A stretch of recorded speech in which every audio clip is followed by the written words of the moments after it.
At kung kayo mga may Biblia, buksan po natin diyan sa Gawa, chapter 3, verse 1 hanggang 10. Okay. Di makita. Maano eh. So kung kayo nakita niyo yan. Okay. Sabi po dito sa Gawa, chapter 3, verse 1 hanggang 10. Minsan nagpunta sina Pedro at Juan sa templo alas 3 ng hapon, noon ang oras ng pananalangin. Verse 2, sa pintuan ng templo na tinatawag ng pintuang maganda ay may isang lalaking lumpo mula nang ito'y isilang. Dinadala ito sa templo araw-araw upang mamalimos sa mga taong pumasok doon. Verse 3, nang makita nito sina Pedro at Juan na papasok sa templo, siya humingi ng limos. At 4, tinitigan siya ng dalawa at sinabi ni Pedro sa kanya, tingnan mo kami. Tumingin nga siya sa kanila sa pag-asang siya'y lilimusan. Ngunit sinabi ni Pedro, wala akong pilak o ginto, ngunit may iba akong ibibigay sa iyo. Sa pangalan ni Jesucristong taga Nazaret, tumayo ka at lumakad. Ang sabi sa verse 7, hinawakan niya sa kanang kamay ang lumpo at itinayo. Noon din lumakas ang mga paa at bukong-bukong ng lalaki. And verse 8, palukso itong tumayo at nagsimulang lumakad. Pumasok siya sa templong kasama nila habang naglalakad at lumulundag na nagpupuri sa Diyos. Verse 9, second to the last verse, nakita ito ng lahat. At last verse, at nang makilala nilang siya ang pulubing dati nakaupong namamalimos sa pintuang maganda ng templo, namangha sila at nagtaka sa nangyari sa kanya. Pinagpala na po ang pagkabasa ng salitahan ng ating Panginoon. Tayo po'y manalangin. Hallelujah. Dakila naming Diyos, makapangyarihan sa lahat. Salamat sa pagkakataong binigay mo sa amin sa oras na to. Narito kami, ang iyong mga anak, Panginoon, nagpupurit, sumasamba sa iyo. Dahil alam namin, Panginoon, na sa iyong pangalan, mayroon kang magagawa. There is strength in the name of the Lord. There is healing in the name of the Lord. Lord, salamat po sino man sa amin ngayon may karamdaman. In the name of Jesus. Lord, ikaw po ang maghawad sa kanya ng kagalingan. At Lord, kung mayroon mang pangailangan bawat isa sa oras na to, maging man Lord God sa nakatutok ngayon sa live stream o God sa umagang ito, i-bless mo din Panginoon bawat isa sa kanila Panginoon. At maraming salamat, patumbahan mo kami sa aming patuloy yung pagbuluboy ng mga salita, maging man yung lingkod, nagbubahagi sa oras na to, Lord, gabayan mo po ako. Inaamin ko po sa aking sarili na wala po akong magagawa kung wala ka sa buhay ko. Lord, ang lahat ng mga papurit, pasalamat, pagsamba, kaluwalhatian at kadakilaan ay sa iyo naming ibinabalik ang lahat. Sa pangalan ni Jesus. Amen, amen, amen. Pwede na po tayo maupo. So siguro nagtaka kayo dahil hindi si Pastor John ngayon. Okay? So, dahil yung ating pastor ay aming muna pinag-relax. Okay? Kaysa naman tuluyan tayong mawala ng pastor. Gusto nyo ba? Hindi. Thank you. Salamat kasi naunawaan nyo kung ano yung ibig sabihin ko. So, isa pong pagkakataon, binigay po sa akin ng Panginoon. Sa totoo lang, nagsasalita rin po ako, pero gabi po yun. Kaya sanay po ako sa gabi. Kaya buti kanina hindi ko sinasabi nga magandang gabi. Kasi sanay po ako sa gabi. Hindi po ako sanay sa umaga. This is my first time na mag-speak sa inyo sa umaga. Okay? At sabi ko nga, hindi po madali yung tumayo dito sa harapan. Okay? Alam nyo na, yung nakaranas sa harapan, kaya yung iba ayaw. Okay? Lahat ng mga deacon, Ate Rex, Ate M, talagang mahirap po. Pero sa biyaya po ng Panginoon, kaya ako nakatayo sa iyong harapan. Sino ba ako mga kapatid? Pareha lang po tayo, ako po'y makasalanan, pero sa biyaya po ng Panginoon, sa pag-ibig ng Panginoon, okay, niligtas niya po tayo. Dito po sa binasa natin, ito po yung isang sulat ni Apostol Paul sa Acts. Okay. Na kung saan, ito yung pangyayari after na mabaptism ng Holy Spirit sila Peter at Juan, yung mga disciples ni Jesus. Ito yung kababalaghan na nangyari sa buhay ng bawat isa sa kanila.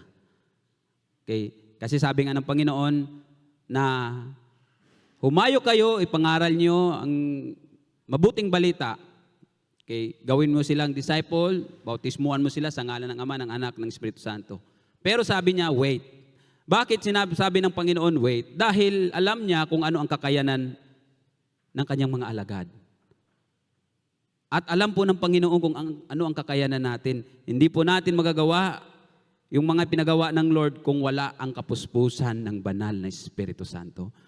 Bakit? Kasi nung time na yon, nung dinakip nga si Jesus, natakot sila eh. Kaya nung initusan sila ni Lord na wait, kasi alam ni Lord na pag natanggap nila yon, magtatagumpay sila sa lahat ng kanilang gagawin. Kaya nung time na yon na natanggap nila, matapang po sila Pedro. Dati hindi sila nagpapakita, pero ngayon pumupunta pa sila sa templo. At nung time na yon, sa pagpunta nila sa templo, mayroon silang nakatagpo. Ang alin yun? Yung isang taong lumpo, na walang kakayanan. Ang pamagat po nito, pinapamagatan ko po ito, ang kapangyarihan ng pangalang Jesus. Tama yung, hindi po kami nag-usap ni Ate M kung ano po yung kakantahin nila at hindi po niya alam na ako po yung magsasalita. At yung nalaman ko na ang kakantahin nila ay tugma po sa ating pag-aaralan ngayon. Salamat po sa Panginoon. Okay. Ang kapangyarihan ng pangalang Jesus. Okay. Naranasan mo na ba na ang isang sitwasyon kung saan naramdaman mong wala kang magagawa? Ngunit sa sandaling iyong nakikita mo ang kapangyarihan ng Diyos na gumagana sa iyong kahinaan. Okay. Dito po, mangyayari po na binasa natin sa Gawa chapter 3 verse 10, yung lumpo, wala na siyang magagawa eh, wala na siyang kakayanan eh. Pero nung time na yun, umaasa pa rin siya. Kaya nung naghingi nga siya ng limos sa dalawa na yon, sa disciples ni Jesus, si Peter at saka si John, tinitigan lang siya ni Peter. Sabi niya, tumingin ka sa akin. Tumingin din yung yung lumpo. At nag-aantay, hindi siya mag-expect na mas higit pa yung ibibigay ng dalawa. Kasi nung time na hindi pa naman yan encounter si Jesus. At sila ni Peter din, at saka si Peter at saka si John, kampante po sila dahil sinasabi po noon ng Panginoon, if we anything ask in my name, I will do it. Sabi niya kung ano daw yung hilingin nyo sa pangalan ko, ibibigay ko sa inyo. Kaya nung time na yun, kampante po sila. At nung time na yun, puspos po sila ng banal na Espiritu Santo. At nung sinabi niya sa lumpo, sa 3, verse 6, sabi dito, ngunit sinabi ni Pedro, wala akong pilak o ginto, ngunit may iba akong bagay na ibibigay sa iyo. Alam na kagad ni Peter eh. So, dito, mayroon lang akong 3 punto na ibibigay po sa inyo o pag-aralan natin sa umagang ito. Hindi po ako aabot ng alas 12. Siguro mga alas 12:30 lang. Hindi, joke lang po yun. Okay? Kasi hindi po madali dito tatayo sa harap. Kayo kaya dito? Okay. Ayan, sabi sinyas nga si Kuya Benji. Oo nga, di ba? Okay. Una po na aral na ating matukukuha dito, una, ang kapangyarihan ng pangalang Yesus ay nagdadala ng kagalingan. Sino ditong pinagaling ng ating Panginoong Yesus? Amen. Tunay nga po. Ayan, nandiyan po si Nanay Los, si Sister Los. Yan, pinagaling po siya ng Panginoon sa pangalan ni Jesus. Amen. Hallelujah. Okay. Kaya sinabi niya doon sa Gawa 3:6, sinabi ni Pedro, wala akong pilak o ginto, ngunit mayroon ako ibibigay sa iyo. Naghintay naman yung lumpo. Diba? Tinitigan lang siya pero naghintay lumpo. Siguro, naisip ng lumpo, ay malaki-laki itong ibibigay na to. Pero ang sabi ni Pedro, sa pangalang ni Jesus Kristo, Iso Kristo na taga Nazaret, lumakad ka. Kaya nga yung kaninang inawit, there is strength in the name of the Lord. There is power in the name of the Lord. There is hope in the name of the Lord. Blessed is he who comes in the name of the Lord. Tingnan mo kapatid, gaano ang kapangyarihan ng ating Panginoon. Nakikita ni Pedro at Juan ang isang lalaking lumpo mula sa pagkasilang na nakaupo sa pintuang tinawag na maganda. Araw-araw siyang naroon at namamalimos ng pera. Ngunit alam ni Pedro na puno ng banal na espiritu na hindi pera ang kailangan ng lalaking iyon kundi kagalingan. Kasi pag pera ibigay nila, ganun pa rin mangyayari. Pero naisip ni Pedro, mayroon akong ibibigay sa iyo na mas higit sa kinakailangan mo. Ano sabi niya? In the name of Jesus, stand up and walk.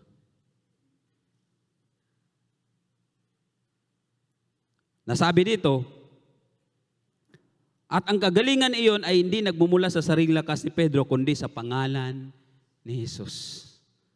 Minsan tayo mga kapatid, sa totoo lang, bawat isa sa atin na mananampalataya nakikilala sa Panginoon, mayroon po tayong magagawa.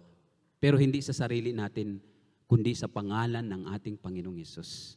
Kung taglay mo, kapatid, si Jesus, mayroon kang magagawa. Kasi sa kay Lord, walang imposible sa Panginoon.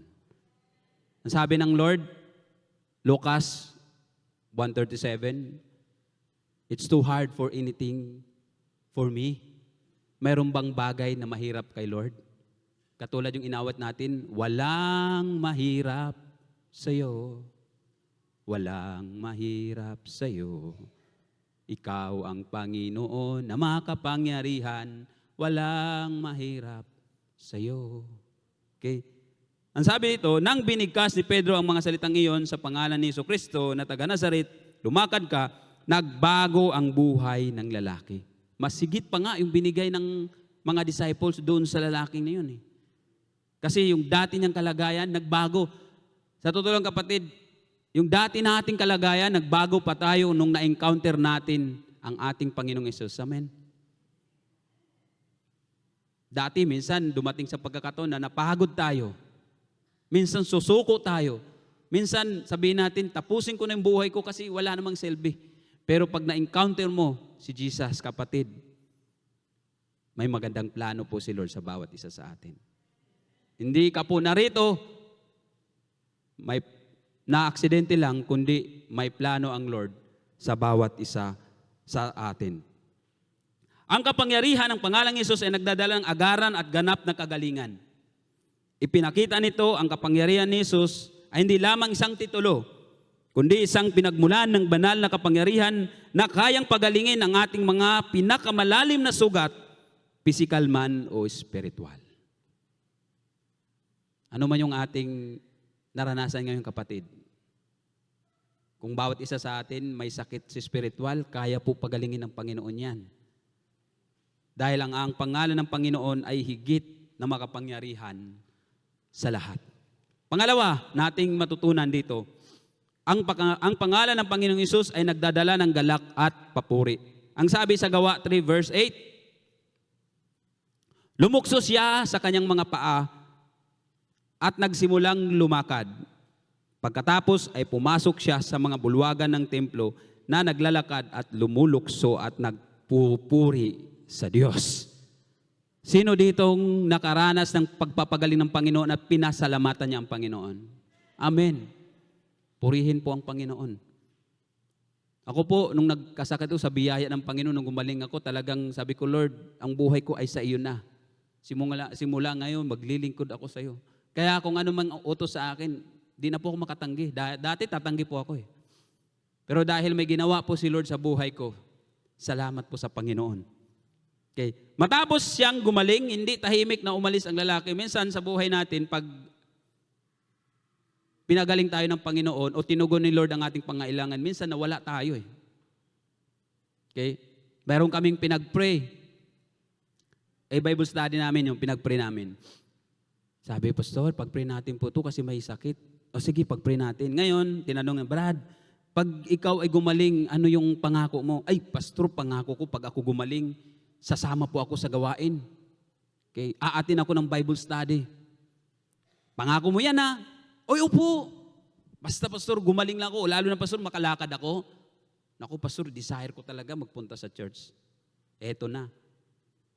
Pinag-pray namin, in the name of Jesus.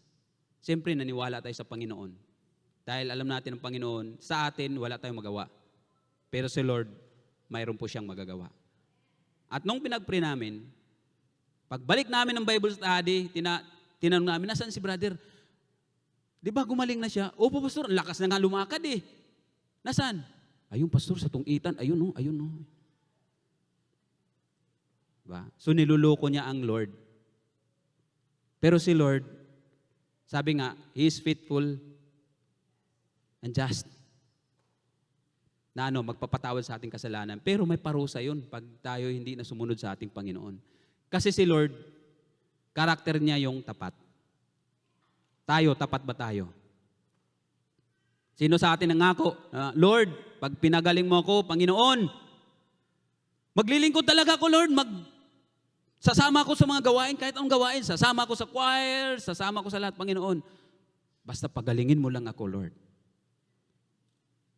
Nung pinagaling, inaaya ni Ate M, mag-choir ka muna. Naku, ate, pasensya ka na. Busy, oras ate. Saka hindi ko maano yung oras. Oy, hindi ko po alam kung ano sa inyo ha. Bigla lang po pumasok sa isip ko. Pinasabi ng Panginoon. Bakit? Naranasan ko rin yan. Yung lingkod na nakatayo sa inyong harapan, nakaranas rin ako niyan.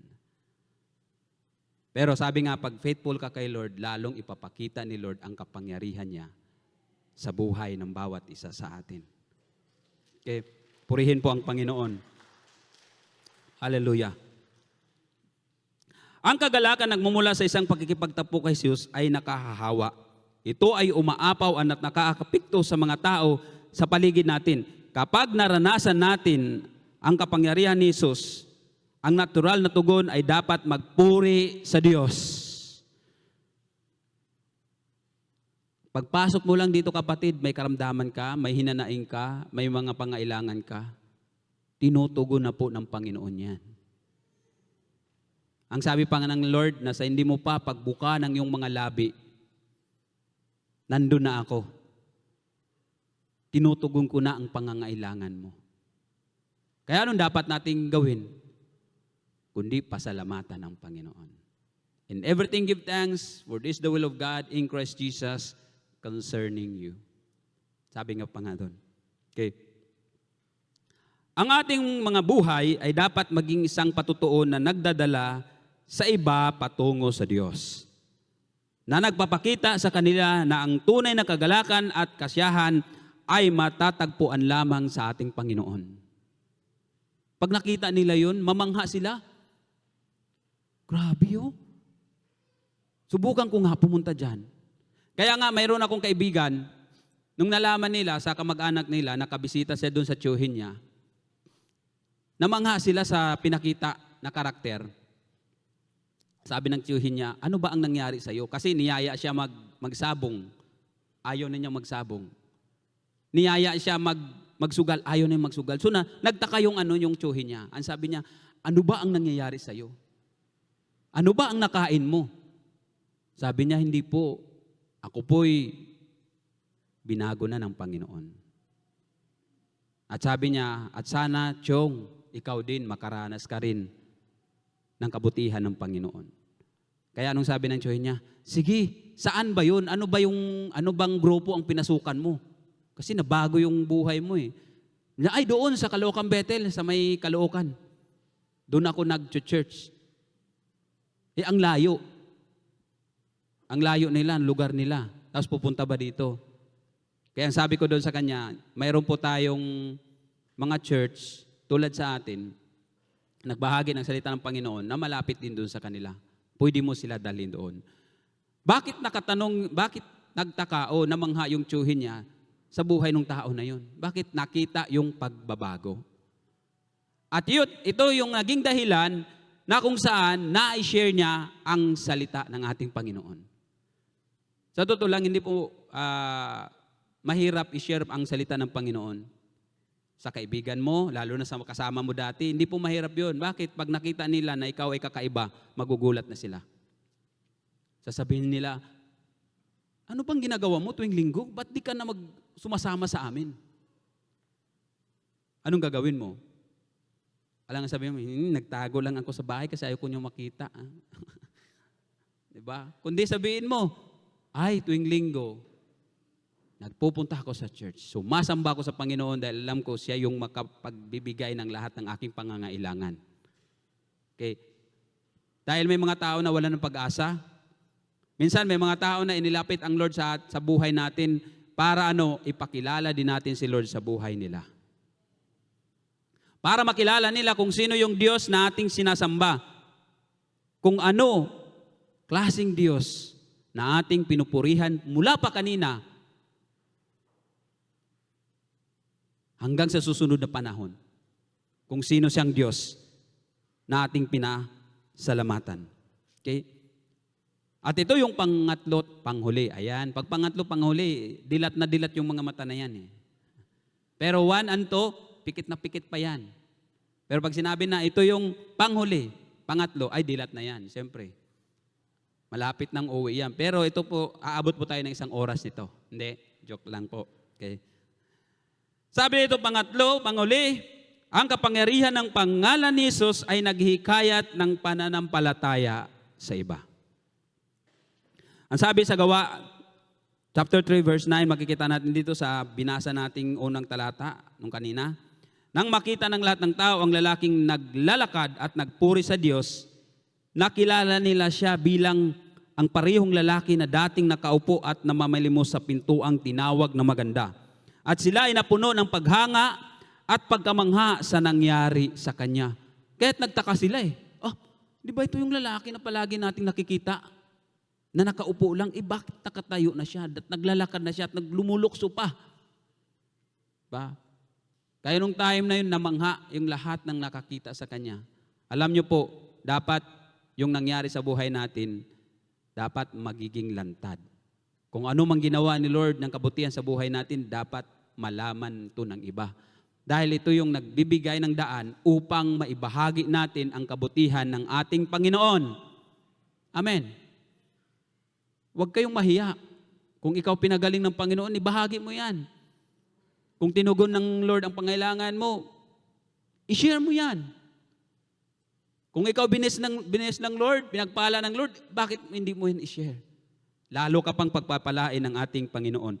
Ang pagpapagaling sa lumpo ay hindi lamang nagbago ng kanyang buhay, kundi pati na rin ng lahat ng nakasaksi nito. Ang mga taong nakakita ng himala ay napuno ng pagkahanga at pagkamangha. Kilala nila ang lalaking ito at nakita nilang namamalimos ng maraming taon at ngayon ay naglalakad at nagpupuri sa Diyos. Kaya kung babalikan ko yung kwento, ang sabi ng tiyuhin niya, di ba ikaw ganito ka? Alam mong ganito? Di ba? Mahilig ka sa ganito? Yan nagtaka, nagulat. Anong sabi niya? Hindi na po ako tiyong yan. Binago na po ako ng Panginoon. At sabi pa nga niya, Pastor, nung na-encounter ko ang Panginoon, nagbago yung pananaw niya sa buhay niya. Dahil dati, nung hindi pa niya nakilala ang Panginoon, hindi pa niya na-encounter si Lord, tuwing linggo, alam niya kung saan siya pupunta. May mga schedule yun. Dito, sa lugar ng ganito, may rito, may malaking derby dito naman, ganito. Nakasulat po yun. Mag-utol din sila nito. Magkapareha sila, magka-vibe sila. Pero sabi niya, Pastor, nung encounter ko si Lord, nagbagong pananaw ng buhay ko. Ngayon, wala akong ibang hinangad kundi sa trabaho, sa pamilya ko, at sa paglilingkod sa Panginoon. Sabi niya, yung talent ko, ibibigay ko po sa Panginoon. Tingnan mo gaano kabuti ang Panginoon. Okay? Yung dating ganito ang kalagayan, nakilala niya ang Panginoon, binago siya ng Panginoon, at nga ang buhay niya ay naging patotoo sa harap ng mga tao. Okay? Sabi dito, Ang himalang ito ay nagbibigay daan kay Pedro upang ipangaral ang ebanghelyo sa mga taong nagtipon na nagdadala sa maraming patutuo sa pananampalataya kay Hesus. Kapag ang kapangyarihan ni Hesus ay gumagana sa ating mga buhay o naranasan natin sa ating buhay, ito ay nagiging isang patutuo na naghikayat sa iba na lumapit sa Kanya. Ang ating pagbabago tulad ng pagpapagaling sa lumpo ay maaring maging isang makapangyarihang patutuo na nagdadala sa iba patungo sa pananampalataya. Hindi lamang o hindi natin alam kung paano gamitin ng Diyos ang ating kwento. Bawat isa po sa ating mga kapatid, mayroon pong kanya-kanyang kwento. At yung kwento na yan, gagamitin po ng Panginoon. Para ano? Para yung mga tao ay makilala siya. At yan ay nagdepende po sa atin kung ating ipagamit ang buhay natin sa ating Panginoon. Okay? At salamat po sa Panginoon. Dahil hindi siya nagbabago noon, ngayon at magpakailanman. Nanatili siyang Diyos. Diyos ng himala, Diyos na punong-puno ng pag-ibig, at Diyos na tapat sa bawat isa sa atin. Ngayon, konklusyon. Ayan, yung konklusyon. Okay? Sabi ko nga, dati, kung konklusyon daw, ano ang kaibahan ng opinion? Okay? Simple lang. Ang opinion, pwede ka pumasok doon. Kung konklusyon, bawal ka dyan. Kasi close yun eh. Close yun. Okay. Sabi dito, ang kwentong ng pagpapagaling sa pintuan ng templo ay nagpapaalala sa atin ng kamanghamanghang kapangyarihan sa pangalan ni Jesus. Isang kapangyarihan ng nagdadala ng kagalingan, kagalakan at naghikayat sa iba na mananampalataya. Habang tayo ay patuloy na bubuhay, naway lagi nating alalahanin na tawagin ang pangalang Jesus ng may pananampalataya. Hayaang umapaw ang kanyang kagalakan sa atin at magiging handang ibahagi ang ating patutuo upang ang iba ay makilala sa nagliligtas na kapangyarihan ng ating Panginoon. Salamat po sa Panginoon sa salita na ating napagbulay-bulayan ngayon. Amen? Ngayon po, tayo lahat.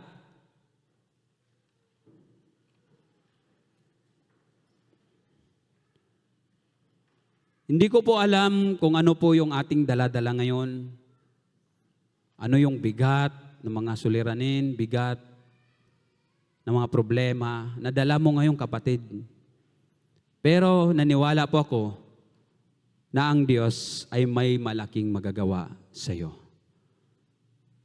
At sa umagang ito, kapatid, kung nais mo na ang buhay mo ay laging malapit sa Panginoon, ba't hindi natin yang ipagkaloob sa Panginoon sa umagang ito? Kung nais nyo ng panalangin, malawak po yung nandito sa harap. Ipanalangin po namin kayo.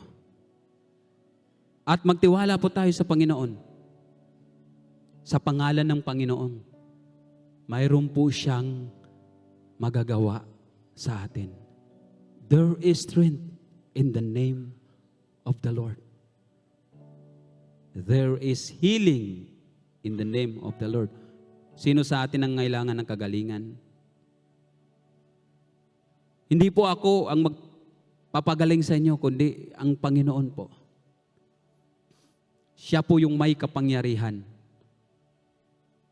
pag nagtiwala tayo sa ating Panginoon. Hallelujah! We worship you. Habang pinupurihan natin ang Panginoon, tanggapin po natin kung ano man yung ating hiniling sa Kanya sa umagang ito. Nangailangan kang kagalingan, nangailangan ka ng katugunan sa iyong mga problema. Kapatid, tanggapin mo po ang pagpapala ng bumula sa ating Panginoon. Hallelujah!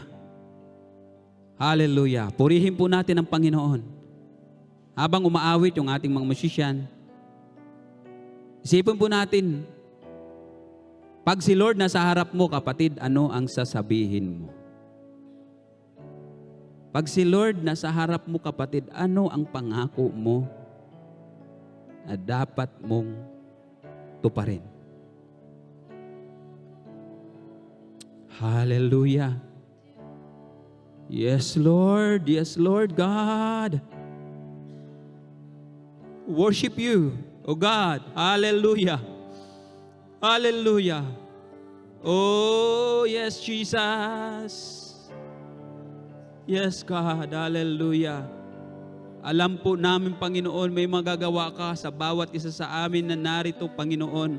Lord, lahat, Lord, na pumunta sa harap, Panginoon. O God. Oh, hallelujah. In the name of Jesus, abutin mo po sila, Panginoon, sa oras na to. Hallelujah, hallelujah, hallelujah. Oh, yes, Jesus, yes, Jesus. Glorify your name, O God. Tinataas ka namin, Panginoon, sa umagang ito. Dahil ikaw ang Diyos na makapangyarihan sa lahat. Walang imposible sa iyo. Hallelujah. Hallelujah, hallelujah, hallelujah. Oh, yes, Jesus.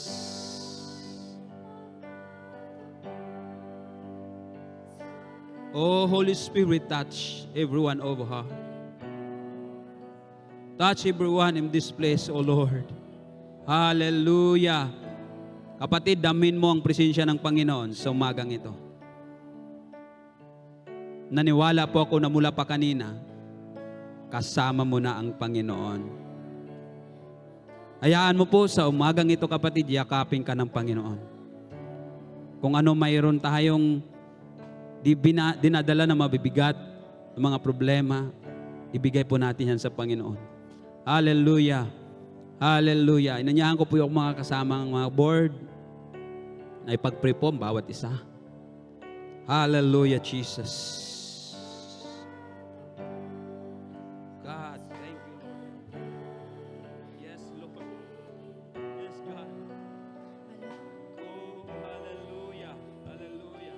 Panginoon, sa oras na ito, in the name of Jesus, God, ano man ang kanyang pangailangan, Panginoon, Lord, salamat. Touch them, Lord God. Yakapin mo siya, Panginoon. Yakapin mo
Thank you, Jesus. Hallelujah. Hallelujah.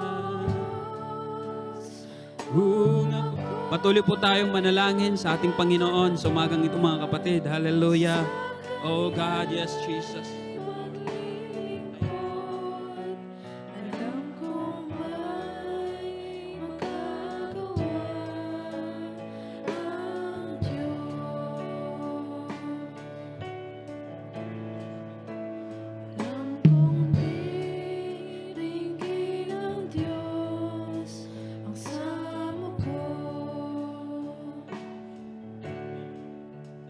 Alam kong diringgin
Hallelujah, hallelujah.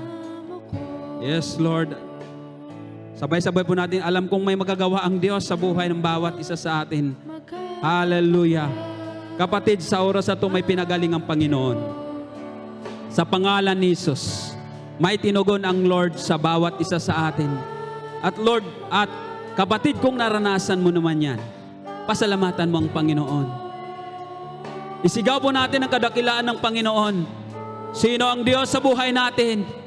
Huwag po tayong mahiya na ibahagi ang kabutihan ng Panginoon sa iba. Hallelujah! Hallelujah! Ating isigaw ang kadakilaan ng Panginoon sa umagang ito. Hallelujah! Oh God, thank you Lord. Salamat sa kagalingan.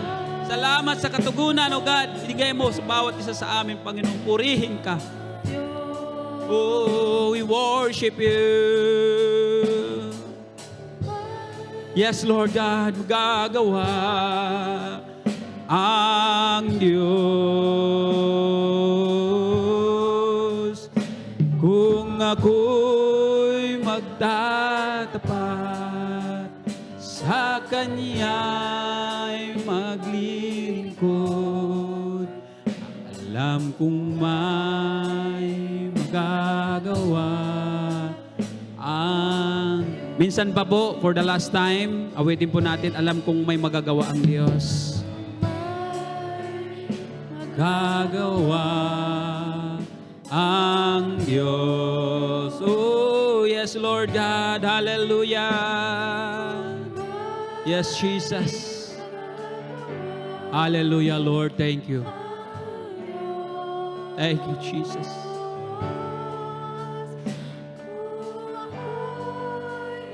Oh God, hallelujah.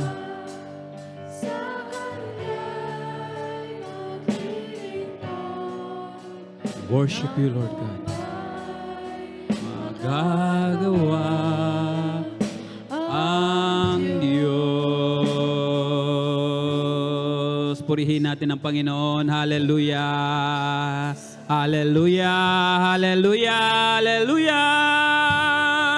Purihin ka. Purihin ka. Oh God. Hallelujah. Lord, dinadalangin namin, Panginoon, yung mga anak mo, Panginoon, nakatutok sa live stream na ito, Panginoon. Ano man ang pangailangan nila, Panginoon God, sa oras na ito, Lord, tugunin mo sila. Lord, kung may karamdaman sila, pagalingin mo po sila in the name of Jesus. Oh God, hallelujah. Purihin ka, Lord. Salamat po sa iyong mga salita. Nagbibigay sa amin, oh God, ng katatagan sa aming pananampalataya. Upang kami, Panginoon, makapagpatuloy ng paglilingkod sa iyo. Purihin ka. We glorify your name. All the glory is yours. Honor belongs to you. In Jesus' mighty name we pray. Amen. Amen.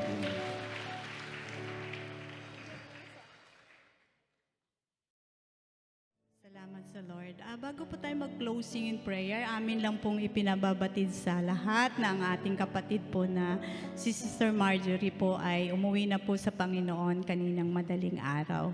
So yung mga nais po, wala pa po kaming details as of today, pero ipanalangin po natin ang Teodoro family, lalo na po si Brother Christian. Ayan po. Tayo po ay manalangin. Panginoon, marami pong salamat sa iyo. Salamat sa iyong mensahe sa umagang ito na ang kapangyarihan ng iyong pangalan, Panginoon, ay maraming magagawa sa aming buhay. At iyon ang susi, Panginoon, ng patuloy naming pagtatagumpay sa buhay pananampalataya namin. Marami pong salamat, Panginoon, na patuloy mong ipinaalala sa amin, Panginoon, na meron ikaw magagawa sa buhay namin. Kung kami lang, Panginoon, we are nothing apart from you, Lord. Kaya marami pong salamat, Panginoon, na patuloy ka, Panginoon, kumikilos, gumagawa sa aming mga buhay at hindi mo kami, Panginoon, pinapabayaan, Panginoon. Marami pong salamat, Panginoon, ng katulad, Panginoon, ng lalaking iyon, Lord. Pinagaling mo po siya. Salamat sa patuloy na kagalingan ng bawat aspeto ng aming buhay. Physical man ito, Lord, emotional man ito, Lord, spiritual, Panginoon. Salamat dahil sa pangalan mo, Panginoong Jesus. merong pong kagalingan at ikaw yung kagalingan namin, O Diyos. Marami pong salamat, Panginoong Yesus, dahil dinala mo na lahat sa krus mo, ang lahat ng aming mga karaingan sa buhay. Lord, we thank you. We thank you for today, God. We thank you for you are so good. You are so faithful in our lives, Lord. Whatever circumstances, Lord, that we are facing, we know and we believe you are with us. Hindi mo kami pinapabayaan at hindi mo kami iniiwan. Patuloy mo kami, Panginoon, inaakay sa tamang landas, Panginoon, dahil yun yung nais mo para sa amin. Lord, patuloy po kaming lumalapit sa iyo. Patuloy ka namin, Panginoon, pinanghahawakan sa buhay namin ito. Wala po kaming pwedeng hawakan, Panginoon, kung hindi ikaw lang. Ang mga pangako mo lang, ang mga salita mo lamang, ang magpapalakas sa amin sa bawat araw ng buhay. Salamat dahil ikaw ang nagbibigay sa amin ng tagumpay. Salamat sapagkat ikaw lang ang kumakalinga sa amin sa panahon, Panginoon, na hindi namin alam kung anong gagawin namin. Pero salamat, nandiyan ka. Lagi ka pong may sagot sa bawat tanong namin. Lagi ka pong may sagot, Panginoon, sa bawat panalangin namin. Salamat sa iyo, O Diyos. Salamat sapagkat yung pag-ibig mo sa amin ay hindi po ito, Panginoon, natitinag o hindi ito nagbabago kahit anong nangyayari sa buhay namin. Salamat po dahil mahal mo kami at kilala mo kami at alam mo ang pinagdadaanan namin. Salamat, Panginoong Jesus, na sa iyong pangalan, Lord, kumpleto ang package na meron kang binibigay sa amin. Salamat sa iyo. Sa umagang ito, Lord, we are grateful to you. Grateful for your salvation, grateful for your provisions, and grateful, Lord, for the eternal life that we have in you. Amin din pong ipinataas at pinapanalangin sa iyo ang aming mahal na Pastor June, Lord. Salamat, patuloy mo din siyang pagalingin. Patuloy mo rin siyang, Panginoon, aliwin at patuloy mapalakasin ang kanyang buhay kasama ng kanilang pamilya, Lord, Sister Nene at mga anak niya. Huwag pabayaan si Pastor June, Lord, na sa kanyang panahon ng pagpapahinga, makapagpahinga po siya, O God. Marami pong salamat dahil ikaw ang sasama sa aming Pastor June. Patatagin mo pa rin ang kanyang buhay pananampalataya. Lord, salamat sa iyo sa church na ito, sa bawat isa, sa bawat miyembro, sa bawat mga kapastoran, sa bawat mga daughter churches namin, Lord. Mga dumadaan sa pagsubok, pero aliwin mo po ang bawat isa, Panginoon. Lord, we remember to pray right now, Lord, sa Chidoro family, Panginoon. Salamat sa kalinga mo sa kanilang buhay. Salamat sa mga panahon na ito, Panginoon, na pinagdadaanan nila.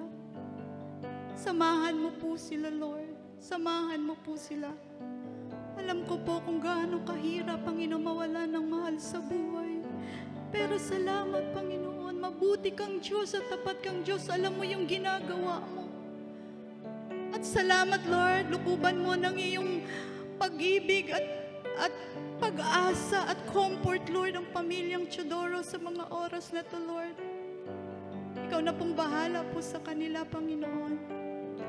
Tulungan mo po sila, Lord, na pag dinaanan nila yung proseso, Lord, ng kalungkutan, Panginoon. Nandiyan ka po para sa kanila. Salamat, O Diyos, sa bawat isa, sa bawat miyembro, Panginoon, ng church na ito. Even our online brothers and sisters, salamat sa pagtugon mo ng aming mga panalangin. Sa paghawak mo sa aming mga buhay, Lord, huwag mo kaming bitawan. Patuloy kaming tumitingin sa krus ng Kalbaryo because you've already done on the cross, Lord, ang mga bagay, Panginoon, sa buhay po namin. And that, Lord, sa oras na ito, we give you praise. We give you the glory and the honor. In the name of Jesus, the Son of the living God, our coming King and Savior. Amen at amen at amen. Taas po natin ang mga kamay sa ating patuloy ang pagtitiwala sa kapangyarihan ng pangalang Hesus. Tanggapin po natin ang basbas, pagpapala ng Diyos Ama, pagpapagaling, pagliligtas, Diyos Anak, at ang pakipagpisan, kaaliwan ng Diyos Espiritu Santo, noon ngayon at magpakailan paman.